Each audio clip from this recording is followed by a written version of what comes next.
abolition in practice is free Palestine. Abolition in practice is free Palestine. Abolition in practice is... It is incredibly important for the queer community to recognise that decolonial struggle, that fight against militarism, nationalism, as being part of a united struggle. I think we are seeing right now the most extreme end of eugenics in play, watching genocide openly continue to occur in Gaza and across the rest of occupied Palestine. Mutual, ra-la, mutual, ra-la. This is the Mutual Broadcasting System.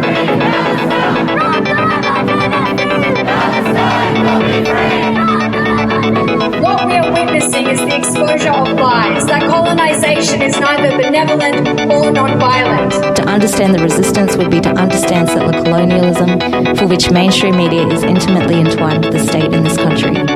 Everything we do here, everything we do is really counts. Our liberation will never be found in states, in governments, in courts, but it will be found in each other.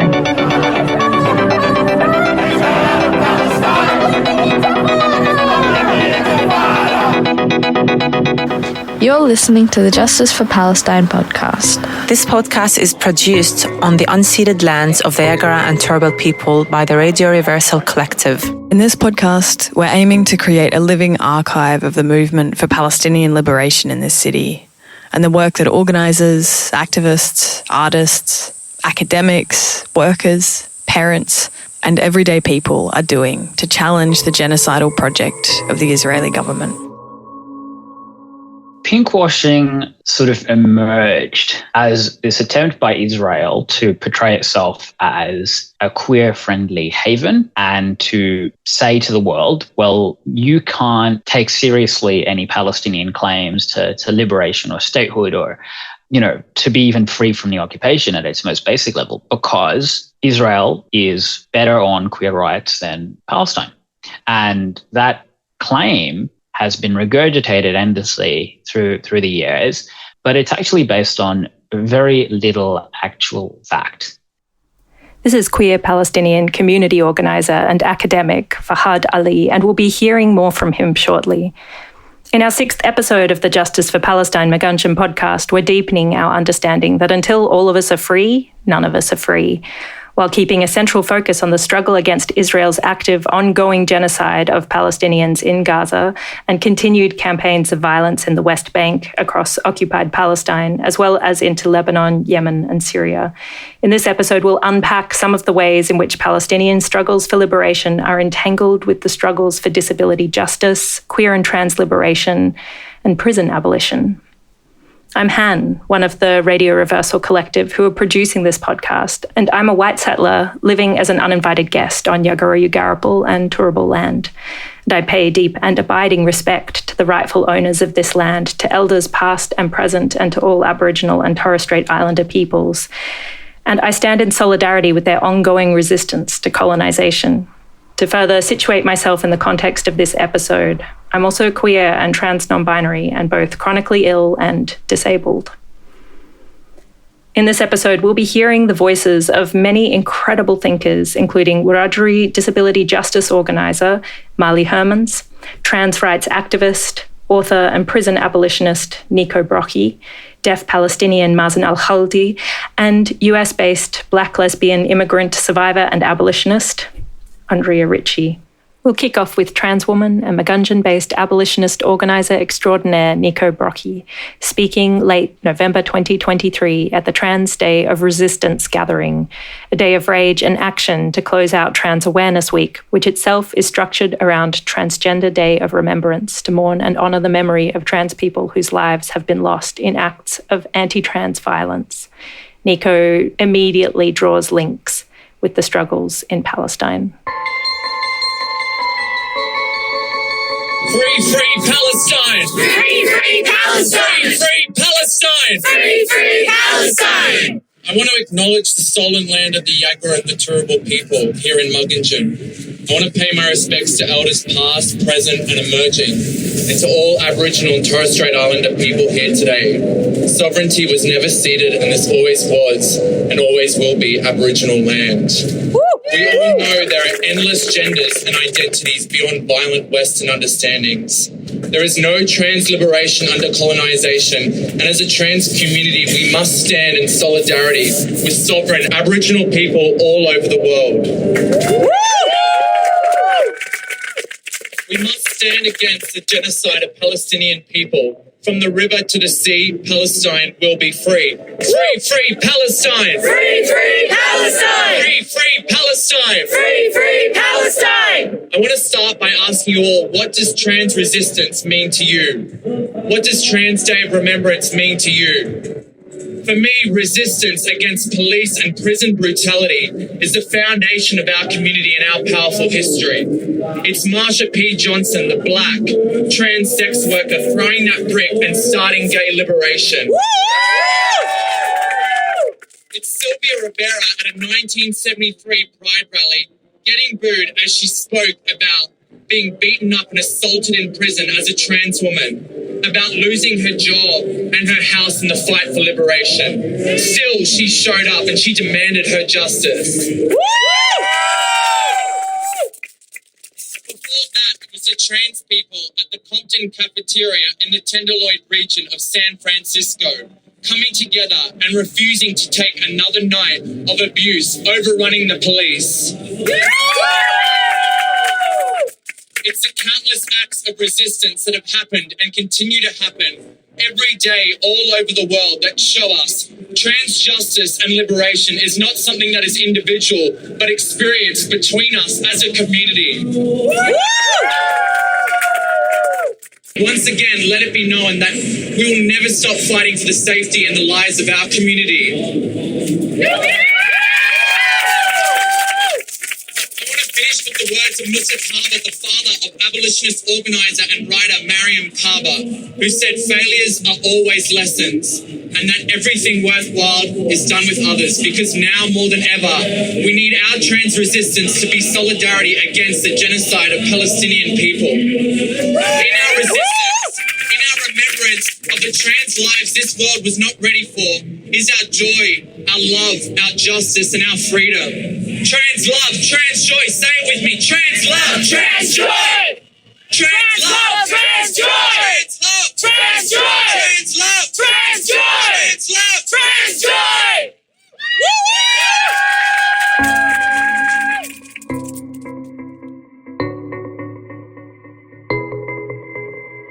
I'm really lucky to be talking today with Palestinian organiser and academic Fahad Ali. Thank you, Fahad, for joining me. Thank you for having me. I want to talk to you in particular about, there's so many things that you're involved with in organising, but particularly as a queer Palestinian community member. I think a lot of the people that will be listening to this podcast will already realise the effects of Israeli pinkwashing and the ways that Zionists have weaponised queerness against Palestinians and for their occupation and project of genocide. But maybe we could just do a little brief overview of what that looks like and just the most general kind of myth busting. As a queer Palestinian, you're not excluded from community or things like this. So I wonder if you have any thoughts that you'd like to start with. Pinkwashing sort of emerged as this attempt by Israel to portray itself as a queer-friendly haven and to say to the world, well, you can't take seriously any Palestinian claims to liberation or statehood or, to be even free from the occupation at its most basic level, because Israel is better on queer rights than Palestine. And that claim has been regurgitated endlessly through the years, but it's actually based on very little actual fact. So yes, we can say that there is homophobia, queerphobia in Palestinian society, as there is everywhere else. But what Israel attempts to do is to weaponize that to give it essentially carte blanche to commit violent atrocities upon the Palestinian people, to maintain the occupation, the military occupation, and to maintain a system of apartheid. So it plays on sort of liberal sentimentality with regards to queer rights without saying very much about its own queer rights record or the behavior or policies in place within Israel. So it's entirely cynical, and it's very damaging, not only to the cause for justice and peace in Palestine, but also to the queer community in Palestine in particular, but also broadly. What it does is it cuts us off from being able to build, durable links of solidarity with communities that are not our own. And that's incredibly important because we need that solidarity, because we do know that all struggles are interconnected. And once you say, well, you don't like me, therefore I'm going to withhold my solidarity, you actually stifle progress for everyone. This is a remarkable, I just find it so strange that people don't seem to understand this, because you've all watched the movie Pride. You all know about the gays and lesbians supporting the miners' strike. You've all seen how that played out. And what that did was, in effect, it led to the decriminalization, or rather legalization, of homosexuality in the UK. And if we were to take this position, which is we're going to withhold solidarity from people who are homophobic in situations when they are themselves quite oppressed, we're not actually going to reverse that. We need to be able to bring people into our movement, and you only do that by recognizing someone's essential humanity. So that's a real big issue here. And I think that what we have seen, in particular, I'll just talk very briefly. You probably want to ask me a bit more about this, but at the rolling the 24/7 picket in front of Anthony Albanese's office in Marrickville, that's now in its fourth week, and the majority of people who have been on the front lines of that picket are Palestinians, people from the Muslim and Arab communities, and very importantly, queers. There are so many queers there. I'd even say that most of the time, queers make up the majority of people there. But then you watch the interactions between people from the Muslim community and people who are queer, and then you begin to realize, wait a second, if you were to believe the claims about Muslims and Palestinians, you would think that the two groups would be strongly opposed to one another, but you actually see this gorgeous friendship, this solidarity, this community emerging. And that is actually the essential part of building these networks of solidarity, because we do want to change and shift social attitudes around queer rights, but we're not going to do that by digging our heels in and saying, if you don't like me, end of story. We actually need to organize, to campaign, and to fight. Yeah, that's so beautiful. Thank you for sharing all of that. It reminds me of a bit from, there's an open letter that was written last year that I'm sure you know well, a liberatory demand from queers in Palestine. And it does have a little bit where it makes the demand an unequivocal demand on queers around the world, and asks us all to do what anti-colonial queers have done for decades: reclaim the narrative, set the terms for the conversation, this time about Palestine. What is happening in Palestine is genocide. Israel is a settler colony. Palestinians are militarily occupied and colonized society. And so it's really speaking to that long-term involvement in queers in anti-colonial struggle, and recognising queers and Palestinians and all oppressed and occupied peoples and Indigenous peoples have the right to resist their occupation and their oppression, and that fundamental solidarity that you talk about. I wonder if you have any other thoughts about that open letter and any responses from community here on the stolen lands of Aboriginal and Torres Strait Islander peoples. It is incredibly important for the queer community to recognise that decolonial struggle, that fight against militarism, nationalism, as being part of a united struggle, because, and this is very, very important, Israel's occupation of Palestinian land, its military experiments on Palestinian people, the enormous export of surveillance equipment, of weapons that are exported to the rest of the world, the fact that police forces, including here in Australia, train with the Israeli state, these tactics of repression then come back to us here. And it's really, really sad, I think, that when Jesse Baird and Luke Davies were killed, that occurred with a firearm that was actually taken out of the station to police a pro-Palestine rally. Okay? So we're not safe as long as any of us are in a situation where we face genocide or military occupation. And that then flows on here. We've seen that not only with the queer community, but we've seen that as well in America, in particular, where Israeli military tech has been used to build a militarized police force, which then has consequences for Black communities in America. And indeed, when Black Lives Matter protests were commencing in the US some time ago, you saw Palestinians communicating with their siblings in the US themselves were the guinea pigs for. So that demand for radical queer liberation actually is something that keeps us all safe. It's not just about Palestinians or Palestinian queers. It's about envisioning a future where none of us have to face violence. And you can only get there if you stand in solidarity with anyone who faces that kind of oppression.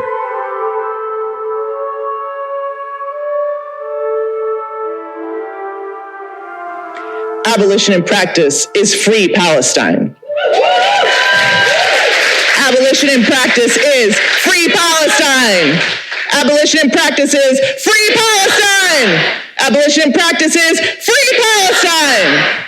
This is a speech given by Turtle Island-based abolitionist thinker Andrea Ritchie at the Sisters Inside 10th International Conference entitled Free Her, Abolition, Feminism Now, that took place early November 2023 in Magandjin, Brisbane. Abolition in practice is decolonization. Abolition in practice is land back. Abolition in practice is an end to violence in all its forms, including settler-colonialism, imperialism, racial capitalism, and cis-heteropatriarchy, and the practices of criminalization that uphold these interlocking systems of oppression. Abolition in practice is decriminalization without exception. That doesn't mean that we don't attend to violence and harm. In fact, as Mariam Kaba and I write in No More Police, A Case for Abolition, the abolitionist movement is led by survivors of multiple forms of violence because we want more and better for ourselves and for each other. As Aaron Miles Cloud says, everyone cares about someone's safety somewhere, some of the time. Abolitionists care about everyone's safety everywhere, all of the time.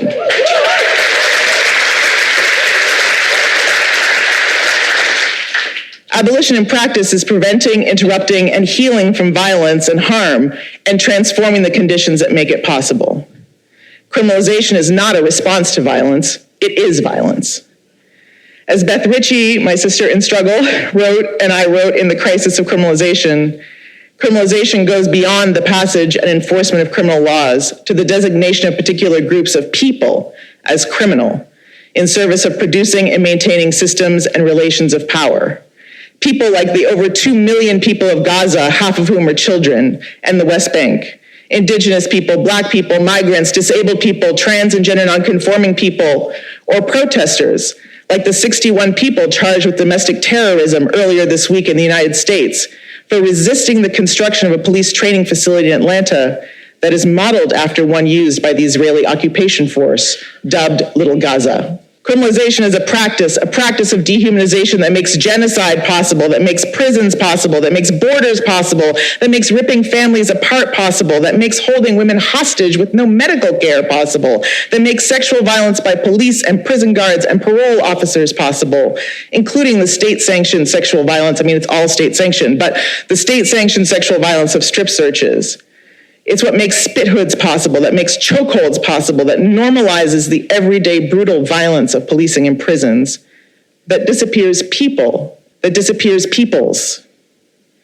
Criminalization is a practice that makes policing and punishment the default response to every form of conflict, harm, or need, that consumes an ever-growing share of our collective resources, our lands, our loved ones, and our imaginations. That is why Mariam Kaba and I co-founded Interrupting Criminalization, why as Black feminist abolitionists, criminalization is the root on which we pull with all of our might, whether it's criminalization of poverty, of prostitution, of parenting, of our mere presence in public spaces, of care, of substances, of self-defense, of our survival. Understanding, exposing, and resisting criminalization through the lens of the experiences of women, queer, and trans people, in other words, free her, illuminates the breadth of criminalizing webs beyond police and prisons and their reach into every institution we interact with, including our families and communities in what Beth names as the matrix of violence. It illuminates the lies of treatment, not punishment, where the treatment is the punishment, of counselors, not cops, where the counselors are cops, of public health approaches to public safety, where public health institutions have policed our sexual, gender, and reproductive autonomy in deeply racialized, ableist, and imperialist ways for centuries. And it illuminates criminalization as a fundamental breaking of the relationality that Auntie Lila described as essential to life and to resistance. Criminalization is the antithesis of care. And as Black feminist scholar Saidiya Hartman put it, care is the antidote to violence.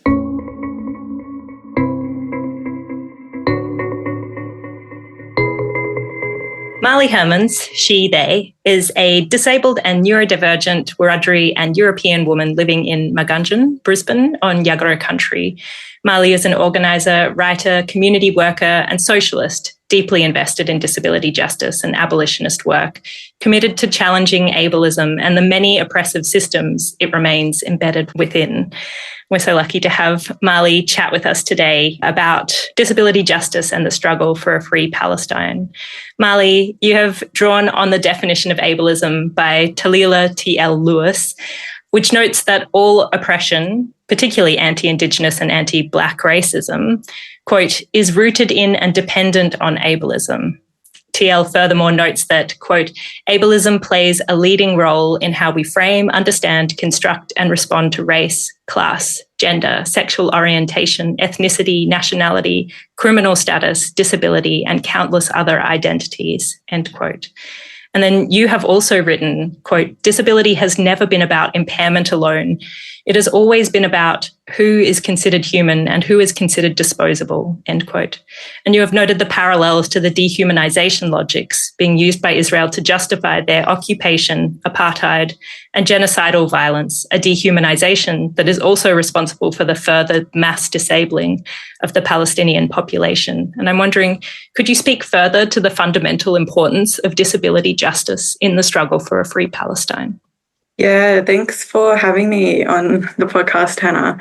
Before I begin, we'd like to acknowledge that I am joining today from Yagara country, pay my respects to the elders and the ancestors of this place, and in particular, referring back to T.L. Lewis's definition of ableism, very much want to point out that it is ableism that has, in this country been weaponized primarily against blackfellas since colonizers arrived on these lands, and that is a very similar struggle that our Palestinian brothers and sisters and kin are experiencing right now. And to make some space at the start of our conversation just to honour the incredible and beautiful and deeply moving solidarity that is continuing to be built between blackfellas and Palestinians. So in terms of thinking about Palestinian struggle through a disability justice lens, I think Talila and their definition of ableism is really important because it centres eugenics as a, fundamental building block for most of the different types of oppression that marginalised people in this world, particularly colonised people, experience.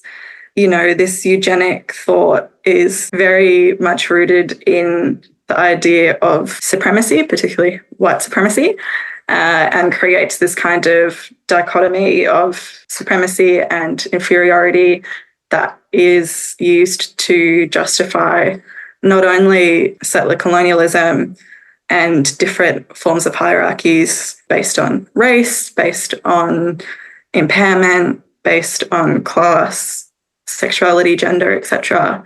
It very much is used to justify genocide and to justify dehumanizing a community or a group of people. And I think we are seeing right now the most extreme end of eugenics in play, watching genocide openly continue to occur in Gaza and across the rest of occupied Palestine.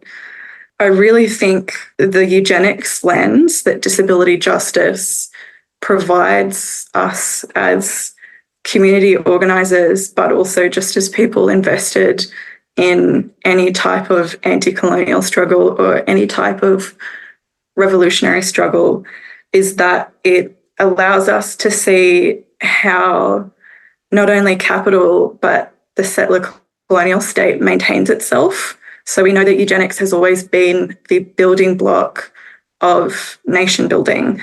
If we look at the context here in so-called Australia, you look back to the White Australia policy, and that is reflected in our immigration policy today still, where you see predominantly disabled families of colour being refused any form of sanctuary or citizenship because of laws that prevent people with impairments from migrating to Australia, because the care that is associated with those impairments is seen as an economic waste, or these people are seen as burdens and as disposable. And if you go back to some of the very, early history of this era of colonisation of Palestine, looking back at mandatory Palestine, for instance, it was during this kind of colonial process in which there was an influx of European psychiatrists that started practicing in occupied Palestine and very much promoted eugenics and introduced these ideas to not only aid in the nation-building project of the Israeli state, but to aid in further dehumanizing Palestinian people, really cementing this apartheid ideology that the Israeli state relies upon. So I think that eugenics lens that disability justice provides us is so critical. I personally encourage people to start moving away from intersectionality as this kind of encompassing framework. I very much respect the origins of intersectionality and Kimberly Crenshaw's work, looking at anti-discrimination law and how that was siloed and impacted Black women in particular in Turtle Island. But I think right now, in this time and in this place, eugenics is a more useful, encompassing framework for all of us to look at how our struggles are connected, whether it be trans people and looking at, the way eugenics encourages medicalising bodies in a certain way and encourages a certain type of social reproduction and gender being only for that purpose, whether it be looking at all of the different forces and institutions that eugenics relies upon. So I'm thinking of the prison industrial complex, I'm thinking of the medical industrial complex, I'm thinking of education in schools, even our so-called welfare system. These systems all rely on eugenics to varying degrees, and also to various levels of how explicit it is. I feel like it is much easier for people to identify eugenics in medical contexts or in contexts of very explicit genocide, and not realise that that is the underlying ideology of so many systems that we are all subjected to today. Yeah, it's a logic that, I guess, that continues to pervade even spaces that are trying to embrace liberatory movement or struggle or really trying to address ableism. But I'm wondering then, in what ways do you see this kind of these logics of eugenics pervade liberatory movements, spaces, and the ways that anti-colonial struggle as it exists in this place in particular is not yet fully comprehensively embracing or committing to disability justice or to addressing these kinds of logics of eugenics and ableism? Yeah, that's a really good question. And I think I want to, from the outset, really note that often I see particularly liberal disability activists use calling out ableism in social movements as a way to delegitimize more radical or militant action, including direct action, particularly against, right now in anti-apartheid struggles and free Palestine struggles, delegitimize actions that are blocking weapons manufacturing companies as well as shipping. And I want to be explicit in saying in no way do I think that this type of action is somehow antithetical to disability justice. I really respect and admire many of my comrades on those front lines. And just want to give a shout out to everybody participating in those struggles right now. But I do think on a broader context, definitely our social movements have not really been able to adopt a disability justice lens or, start to really unpack the logic of eugenics for a number of reasons.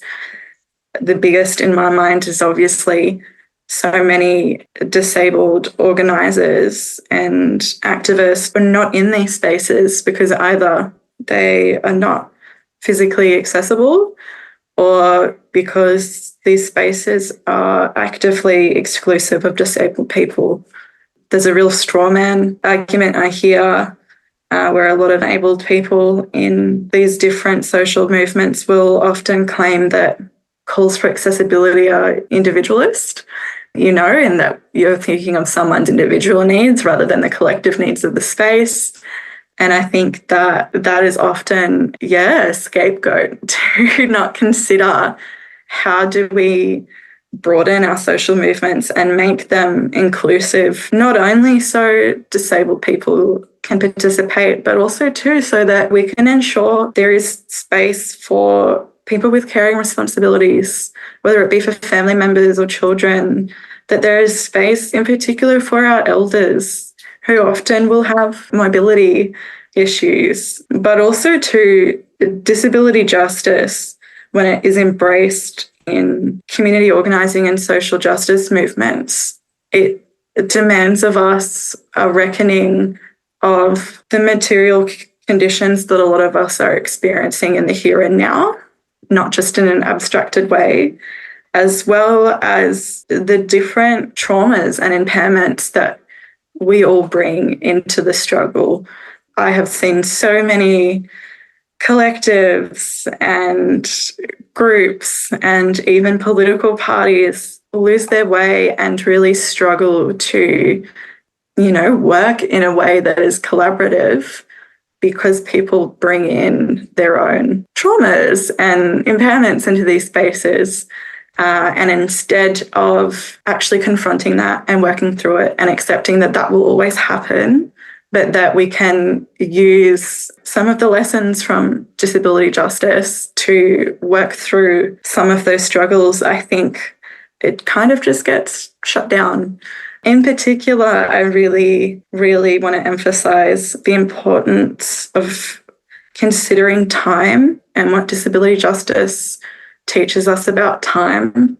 I think particularly when we are engaging in struggle against active violence or we are engaging in, revolutionary struggle that has been motivated by a recent catalyst, there is a really critical urgency to the way that we respond that often will do us a disservice, and it kind of prevents us from building sustainable movements that are always trying to, build our capacity to respond to the violence of colonialism and imperialism and capitalism on an ongoing basis, and understanding that this is an ongoing struggle. So, for instance, it has been how many months? Over 4 months of genocide now, and the number of people rallying on the streets, the number of people talking about Palestine with their communities in their workplaces is dwindling. And I think that's because a lot of people have not developed that skill set of pacing themselves or understanding what it means to be committed to this kind of long-term struggle. Yeah, and in that way, I feel like disability justice and the idea of crip time in particular is something that is so invaluable to our movements.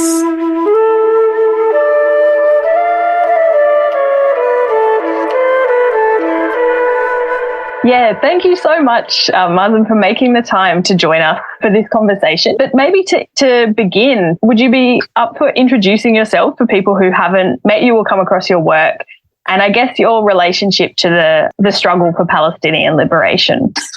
Sure. Hello. My name is Mazen, and I am Palestinian myself. This is an extract of an interview with deaf Palestinian Mazen Al-Khaldi, based in Naam, via an Auslan interpretation service. It was a 4ZZZ community radio collaborative effort between Belle from the programme Only Human, which focuses on topics of disability and social justice, and Anna from the Radio Reversal Collective. And you'll hear both Belle and Anna pose questions to Mazen. I grew up in Kuwait, which is where I was born. And then, of course, there was war with Iraq during that time. So I moved to England, in London. And I spent almost 30 years of my life in London. And then I moved here to Melbourne, Naam, 4 years ago. And I have many deaf friends who are Palestinian, who are based in Kuwait. And they're all saying the same thing because we went to the same deaf school in Kuwait. And I would say 70% of the students we went to school with were deaf Palestinians. And after the war in Iraq, many of them moved to Jordan to live. Thank you so much. And thank you for bringing us into, I guess, your relationship with the Justice for Palestine struggle and the urgency of that struggle for you. One of the things that I know I've learned about from your work, and particularly from your Instagram presence, is the experience of deaf Palestinians that you were kind of alluding to there in terms of people who are living as displaced peoples in Jordan and in Kuwait, but also the experiences of deaf Palestinians living in Gaza. So I'm just wondering why, for people who haven't thought about this as much before, why do you think it's important that we understand the experiences of particularly deaf Palestinians in the current crisis?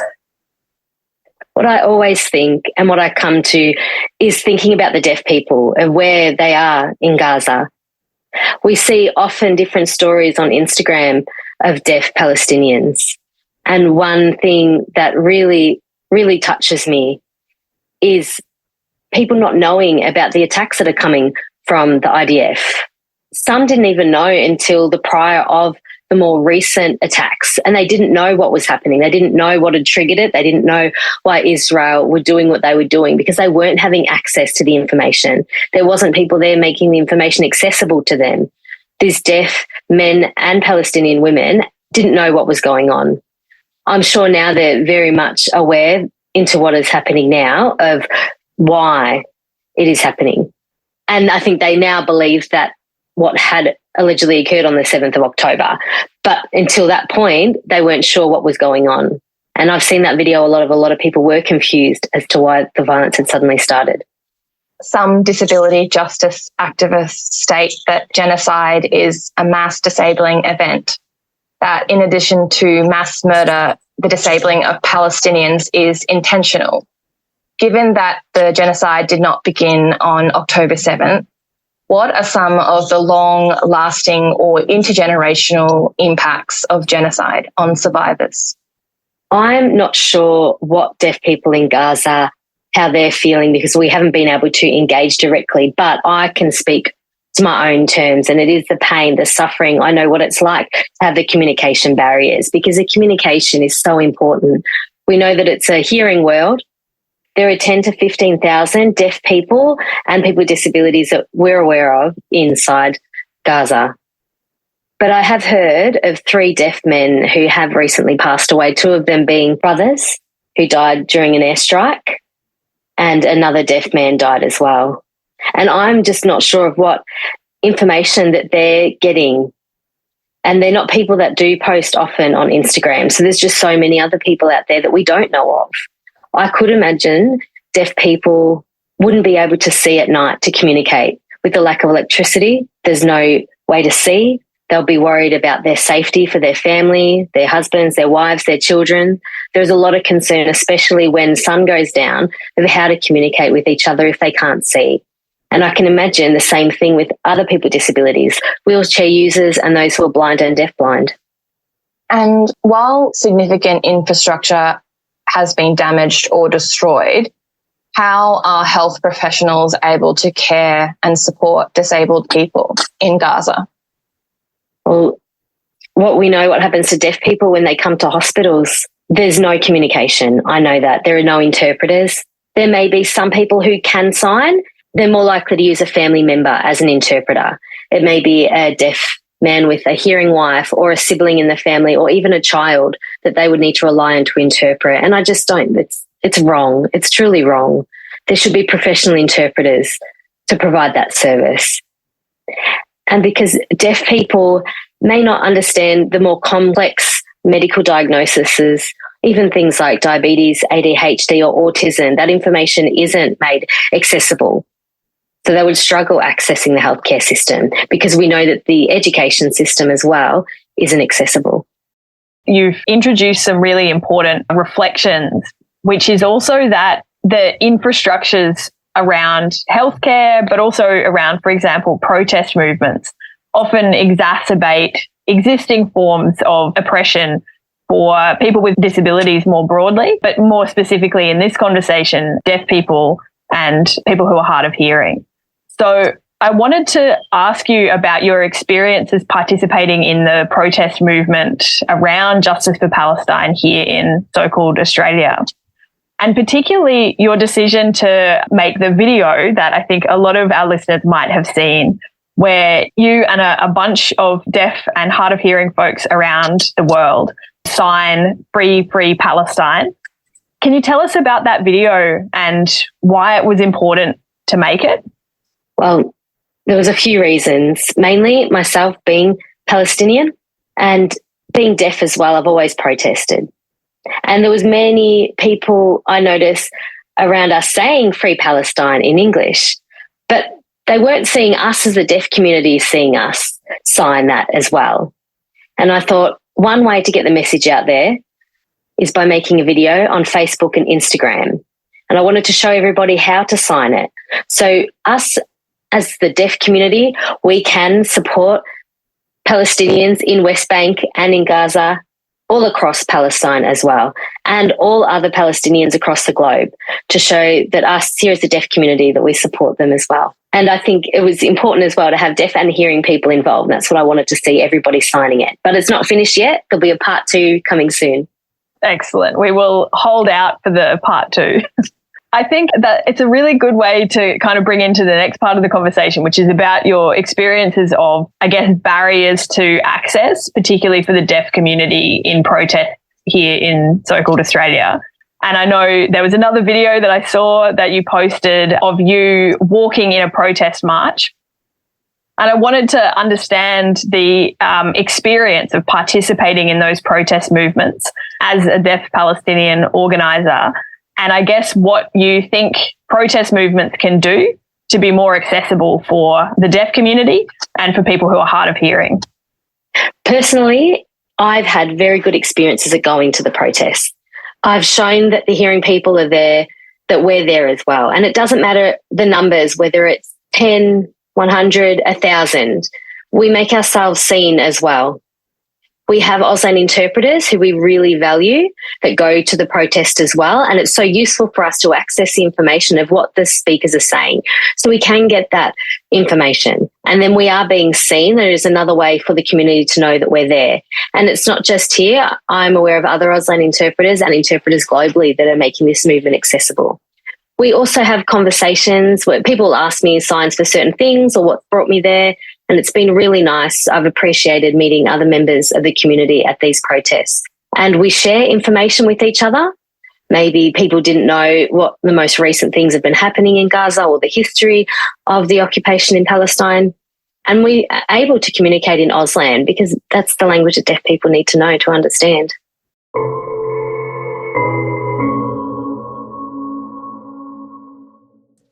To bring my own personal experience into things as someone with, a few different avenues of disability, trauma history, connective tissue disorder, and who's neurodivergent. I've been a very unwilling student of what my disabilities have taught me, and meaningfully what I am learning in an ongoing way is how to divest from the productivity imperatives of racial colonial capitalist empire. Like I say, it's an ongoing lesson. And I think I can often see, I can see how, for instance, my own parents deal with their trauma histories through overwork and how much that's kind of validated and glorified, not only within capitalist colonial structured society, but also within our movements. And so I guess as a final question, you've already given us this crip time and this kind of resisting the urgency and really turning towards sustainability in movements, but how else do you think disability justice can teach us new ways of being in community and committing the whole of ourselves to a struggle for Palestine and for collective liberation? Yeah, I think in particular, disability justice, more than any other political framework or ideology, has really taught me, and I hope, holds the capacity to teach others how interconnected our struggles really are. When you start to understand that our struggles aren't just connected because we are both oppressed people, or that because we belong to oppressed communities affected by capitalism and colonialism, when you actually start to see the way in which this eugenics logic is promoted throughout the imperial core, particularly the US, the state of the US, I think that really can give people motivation to act and remain in solidarity with others, understanding that, our liberation is absolutely bound together and that it is quite literally the same systems and the same people in power that are harming hundreds of thousands of millions of people really across the globe. I think too, disability justice has a really strong emphasis on cross-movement solidarity as well as cross-impairment or cross-disability solidarity. So, disability justice has taught me that even though, like you, I have a connective tissue disorder, I have hypermobile Ehlers-Danlos syndrome, I have many other different chronic illnesses and disabilities. I'm neurodivergent as well. I live with complex trauma. That does not mean that I share the same experiences of people with intellectual disabilities, for instance. But one of the principles of disability justice that were kind of crafted and popularised by a collective over in Turtle Island, Sins Invalid, is this kind of, learning from others who might belong to your community but are oppressed in a different way, and also centering those who are most harmed. And I think right now, when considering those principles, what disability justice is teaching us is to look to Palestinian struggle and to not only act in solidarity, but to start understanding what Palestinian struggle can teach us for our own anti-colonial struggles, our own struggles in so many domains. I see many different community organisers and activists and community healers very, I believe, rightfully commenting on the way that Palestinian struggle has very much ignited a fire in so many people's bellies, and the sacrifice that Palestinians are willing to make as part of this broader collective struggle. What Palestinians have taught us about resistance, about communally caring for one another. So our social media feeds are still flooded with images and videos of Palestinians who are finding ways to care for the sick and disabled and elderly in ways that we don't, because we don't value life in the same way. And that is rooted in that logic of eugenics, is something we should all really be grateful for and need to be accountable to and need to honour by, remaining committed to standing in solidarity with Palestine and with the Palestinian struggle.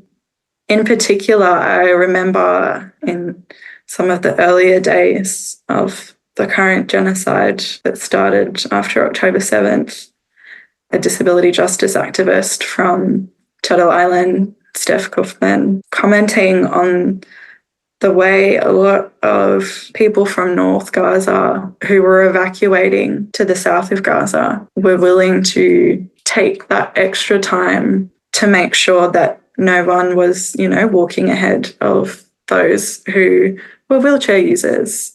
All of the different ways that people have made sure that deaf Palestinians still have access to ways to seek shelter from drone strikes. All of the ways that Palestinian people have really shown us that resistance is not this abstract theoretical concept. It is very much embodied, and it really is in service of everybody's collective liberation, not just one group of people's liberation. Really, by witnessing how Palestinians have enacted disability justice, whether intentionally or not, I think is incredible. And I think too, reflecting on that intentionality, I'm sure many Palestinian activists and organisers haven't explicitly sat down and been like, how do we incorporate disability justice as part of our political struggle? But the fact that so many principles of disability justice have organically arisen and, been enacted through this ongoing resistance, I think is very reflective of the place disability justice has in not only continuing to struggle for a free Palestine, but in all of our ongoing struggles for liberation. My solidarity always with everyone continuing to struggle for a free Palestine, and long live the Intifada.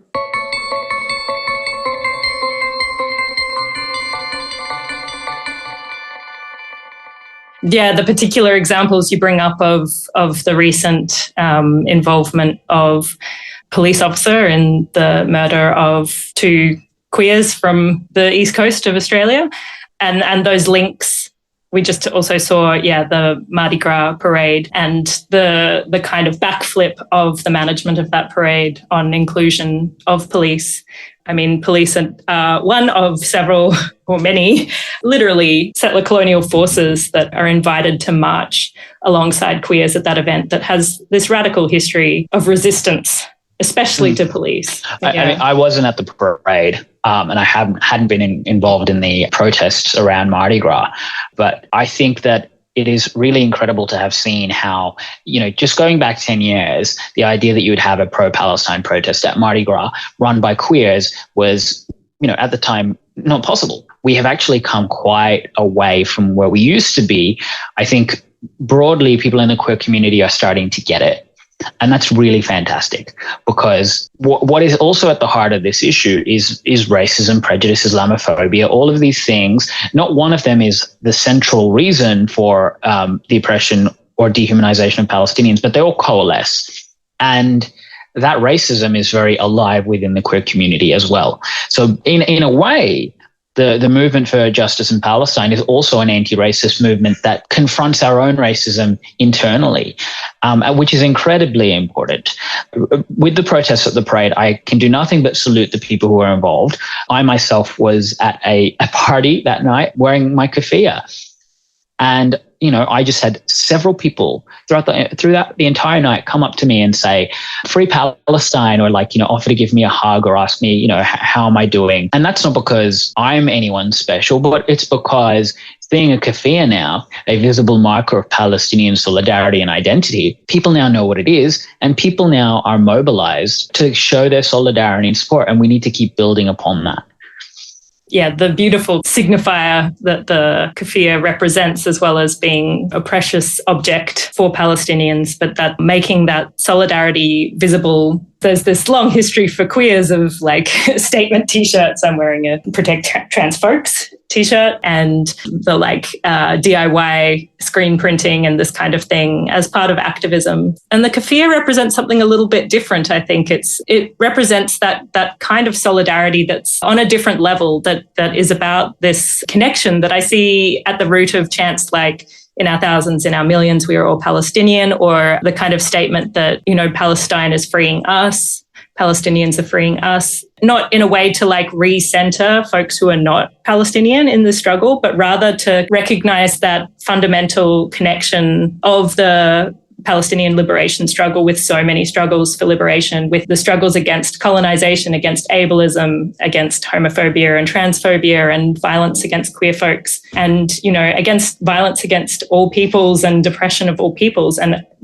the kind of way that the roots spread out feels a bit different to other spikes in movements, even as the groundswell of this movement has led to relatively little give on the sort of state level from our leaders, that there's been these long-standing protests, and that hasn't led to, for instance, Australia withdrawing support for the military occupation of Palestine or of Israel in any way, shape or form. In fact, what they have immediately withdrawn support for is UNRWA and the possibility of getting aid in to reach people who are currently, undergoing famine as part of a genocidal project. So, that we're seeing this kind of level of groundswell and level of popular, as in among the populace, consciousness raising without that kind of change at the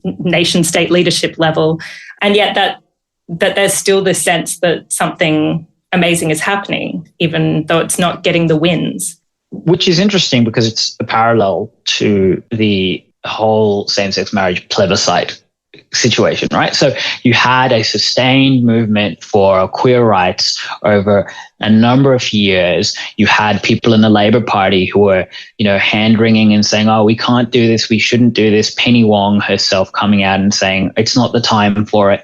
And then when public pressure got to a point where, the government was forced to act, and I think this is quite interesting, it was legislated by a Liberal government, right? Or under a Liberal government. And so Labor then emerged as saying, oh, we were always behind it. This is something we've always wanted, but why didn't you do it? And I think a similar thing can be seen in Palestine, because the claim is privately Penny Wong and Anthony Albanese have pro-Palestinian sympathies. However, a lot of good that's doing. Yeah, exactly. But, we can't possibly fund aid for Palestinians in Gaza undergoing genocide. It's just mind-boggling. And it really just shows that the only way we're going to have any kind of change at all is to mount pressure and to bring our own power to bear on these institutions and on governments. It's really quite frustrating, I think, because something that gets lost in this whole conversation is when we talk about queer rights in Palestine, queer rights in Israel, nobody actually talks about queer Palestinians as they actually exist, right? And they are there, right? There are queer people everywhere in the world. That's obvious, but there are queer people in the West Bank. There are queer people in Gaza. There are queer people virtually anywhere you look for them. And for the queer people in Gaza, the claim we're supposed to believe is that carpet bombing Gaza is good for queer rights and somehow supposed to be good for the queer Palestinians who have bombs dropping on them. Somehow it's supposed to be good for queers living in the West Bank to live under military occupation, to be faced with live ammunition. So I'm asking, okay, you go back a couple of decades. Homosexuality was only decriminalized in Australia for good in 1993 when Tasmania became the last state to do so. You go back a few more years before that, you were seeing things like chemical castrations. You were seeing forced lobotomies of lesbians. You were seeing murders of gay men happening, rampant murder where the police turned a blind eye. And so our own record on queer rights wasn't very good. But now we are where we are. And how did we get there? How did we get there? We got there through protest. We got there through organized movements. And if you want to see a similar thing, or you should want to see a similar thing happening everywhere in the world, then you need to enable the communities on the ground to do that. But let's say I wanted to organize a pride parade in the West Bank. What's going to happen? Well, political expression is prohibited by the Israeli military. So you're going to be faced with live ammunition. You're going to be faced with tear gas. You're going to be faced with soldiers, pummeling you to the dirt with batons. This is not a situation in which you can organize for queer liberation. Okay, so our primary queer Palestinians, our primary concern has always been the occupation. That has been the major barrier to queer liberation for Palestinians. And this idea that, okay, we got there first, we got to queer liberation first, although I problematize that, I don't actually think we have. Likewise, yeah. But the idea is we got there first, and therefore, since we're here, everybody else who hasn't got here yet is bad, and therefore we need to violently export our own ideology onto the rest of the world. That doesn't work.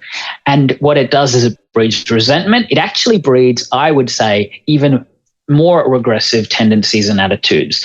What we should be doing is building links of solidarity, which is what, organizers here have been doing. And that solidarity is incredibly important because, as I say, the oppression of Palestinians in Palestine is then exported back here. And so we see Israeli military tech being used against First Nations people here on stolen land. We see the militarized police forces using Israeli tactics of surveillance and aggression being used against queer people here. And this is happening everywhere in the world.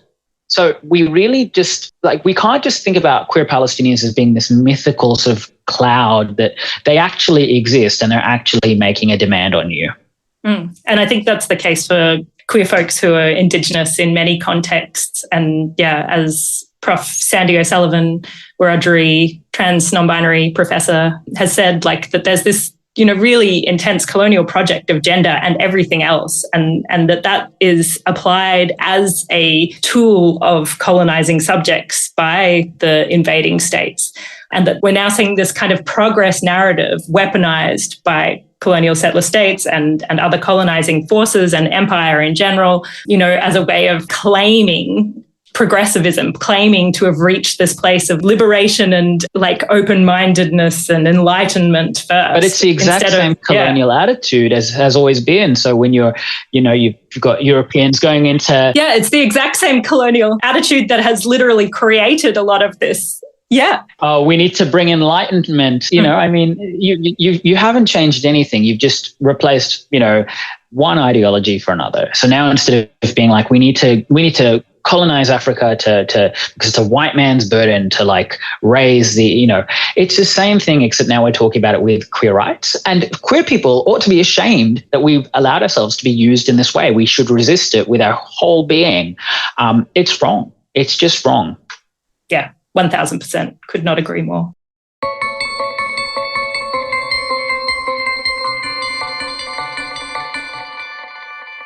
Yeah, you mentioned earlier the picket outside Anthony Albanese's office and the strong presence there of various communities and this kind of meeting point and physical and presence solidarity, experience solidarity between peoples who are spending time at that picket, spending time sitting there and demanding a response from our Prime Minister. I wonder if you have anything further, and it can deviate from our main topic of conversation, about that kind of liberatory power of presencing in these ways and witnessing Albanese is now avoiding his office, as I understand, and this kind of thing, but that this continued presence does something really important. I mean, there's one level at which it's quite funny that the Prime Minister can't set foot in his own electorate.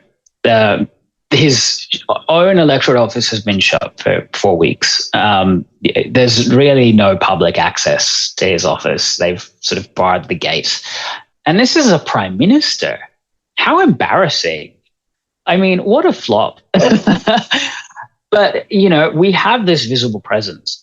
And, for the most part, as people drive past, they will honk their car horns in solidarity with us or yell "Free Palestine" out the window. People walk past and have a chat about it. People who are on our side even come by and have conversations with us. And, there are people who are pro-Palestine who don't even know the depths of how bad it is with regards to, for example, the UNRWA funding. I spoke to someone the other day who was pro-Palestine but didn't even know that Labor had cut that funding off. So it's really important to be present. But then the other thing is what that presence gives us. I've described it as being a community space, and it is. And it's a space in which I have met so many comrades, so many wonderful people. We've built these links between people. As I sort of said earlier, you've got different communities coming together, and you're seeing this intersection where you've got queer folk, trans folk, non-binary folk, and then you've also got, Muslims and Arabs and Palestinians, but then you've also got you've got comrades who've come from overseas. You've got migrants and refugees, and you've got people, I met someone from the UK the other day. I met someone who's come down to Sydney from the Northern Rivers. And so this bringing together of people is really, really powerful, because I think the key point is this whole narrative that you can't support Palestine because, Palestine is bad on queer rights. What that does is it silos us. It's a divide and conquer thing, right? Whereas what we have done in response is bring people together. And that's been enormously successful. It's been really, really powerful.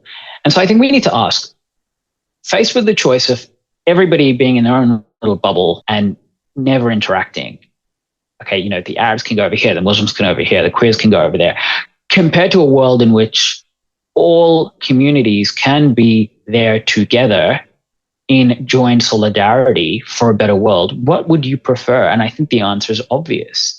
So that in itself is a liberatory thing. We need to come together, and we need to recognize that these oppressions are interconnected.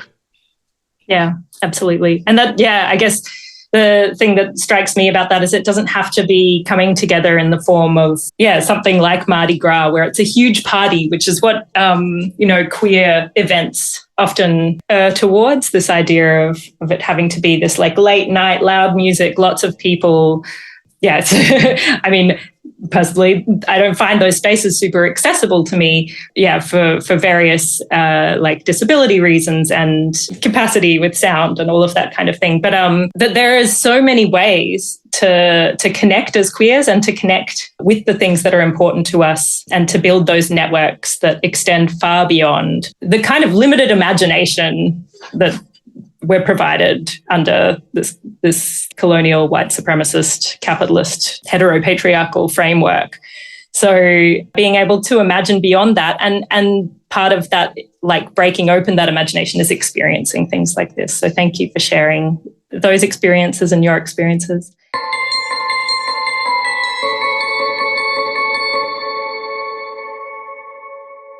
Huge thanks to all of the incredible contributors to this episode of the Justice for Palestine Magandjin podcast. That's Fahad Ali, Mali Hermans, Necho Brocchi, Andrea Ritchie, and Mazen Al-Khaldi. This episode, as with all of the episodes of this podcast, are produced by the Radio Reversal Collective.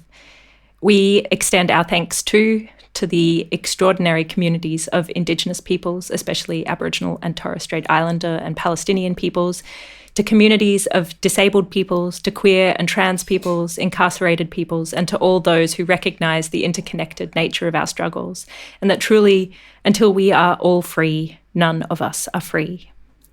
Keep an eye out for our next episode, where we will dive into the thinking and politics of BDS, that's boycott, divestment and sanctions, and the nature and history of the BDS campaign here in this place, Magandjin, otherwise known as Brisbane, as well as some of the actions taking place across the lands claimed by Australia.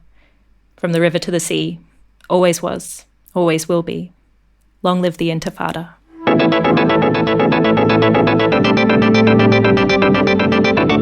You've been listening to the Justice for Palestine Magandjin podcast, produced by the Radio Reversal Collective.